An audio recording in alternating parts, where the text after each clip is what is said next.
Hey, what's up, guys? It's Friday night.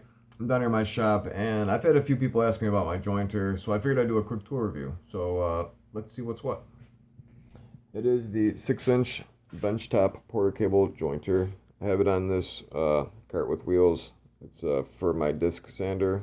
It's not really a good idea to put this on a cart with wheels because when you push the stock through, it's gonna move. So I need to make a stand for it or something for it eventually. But yeah, as far as the knobs go, this knob right here, you just loosen it up. That's all it really does. You loosen it and tighten it. That enables you to, if you look at this red arrow here, this knob right here, counterclockwise gives you less of a cut. Clockwise gives you more of a cut. Goes up to 1/8 of an inch. I keep mine like right about there, halfway between 32nd and 16th. Tighten it up, you're good to go. On off switch with removable key. Speeds go from 1 to 5. I keep mine in between 4 and 5, about 4.5, and that's pretty much it. Not sure about anybody else's, but my blade guard came assembled, and oops, and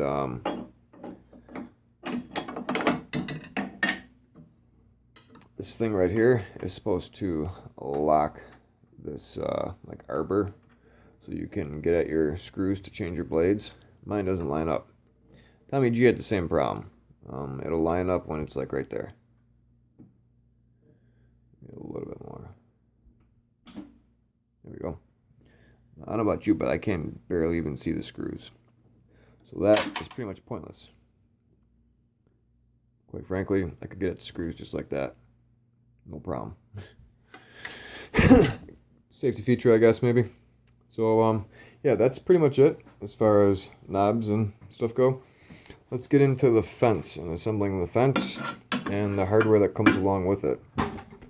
All the hardware is the exact same.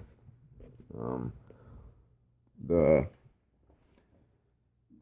two knobs that you get, or spring-loaded tensioner knobs you get, the exact same. Two washers, exact same. Two square nuts that have a half curve on it, exact same. The two Allen key screws that you get, the exact same in length, everything. You get two Allen keys, a big one and a small one. I keep mine on a rare earth magnet stuck to the back. I don't know, to each his own, but that's my little tip for you on that.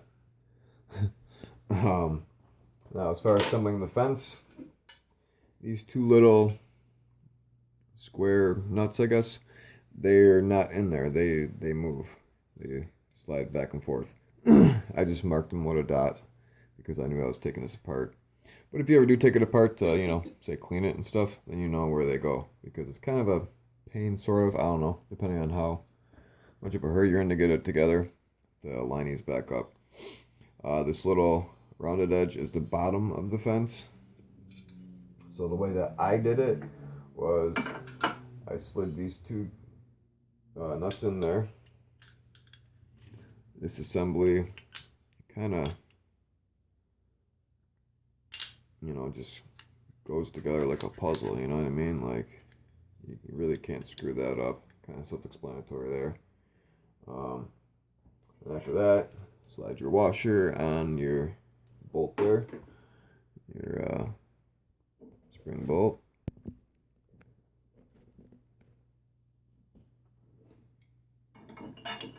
Oh, before I forget, on this, take one of your square nuts there, find the rounded side, throw that in that curved groove there horizontally like so. Hold it with your finger. I guess I put your washer on your bolt. Pass it on through here.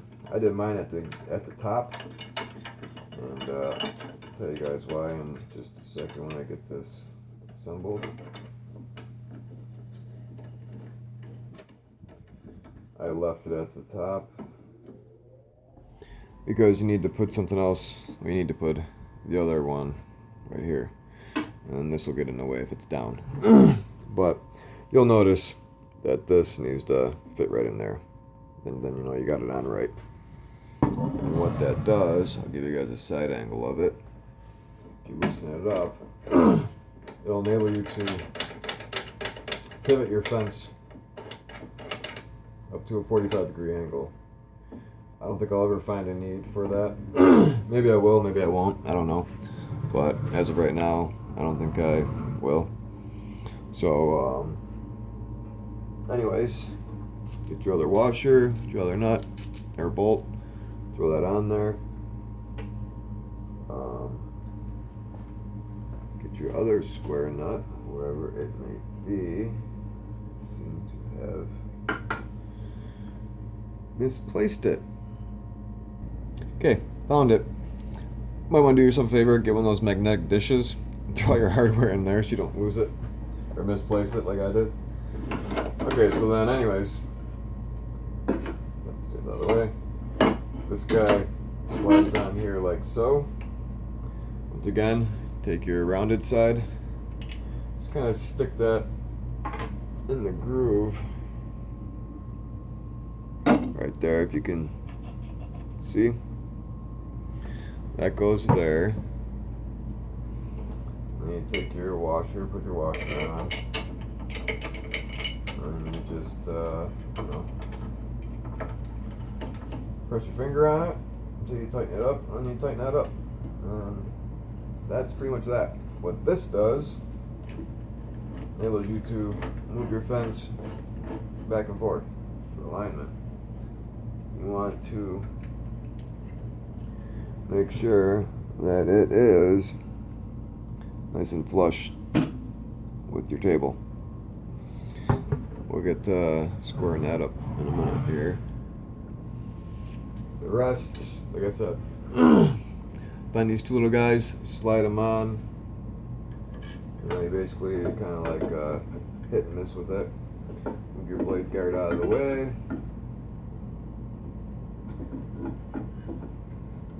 Get it started there.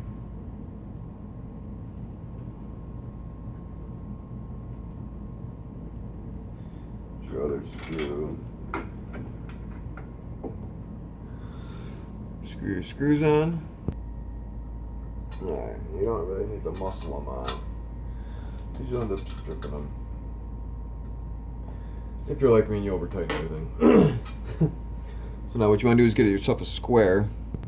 And then once you square, you want to put it on the table. Obviously, if you guys follow me on Instagram, you saw my picture. This is 90 degrees. Perfectly 90 degrees. You see a little bit of light, but that's only because of the grooves there in the fence. But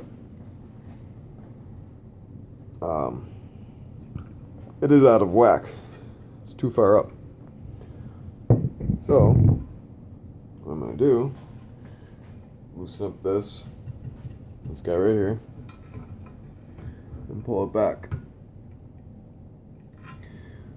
Just enough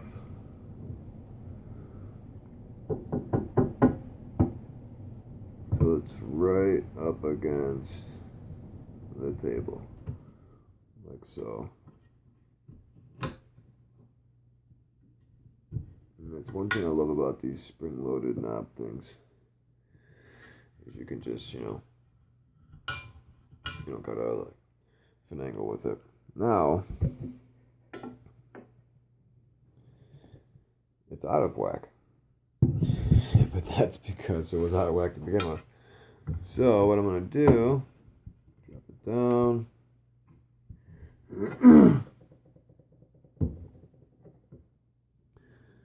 Here, loosen this up and drop it down. I'm actually going to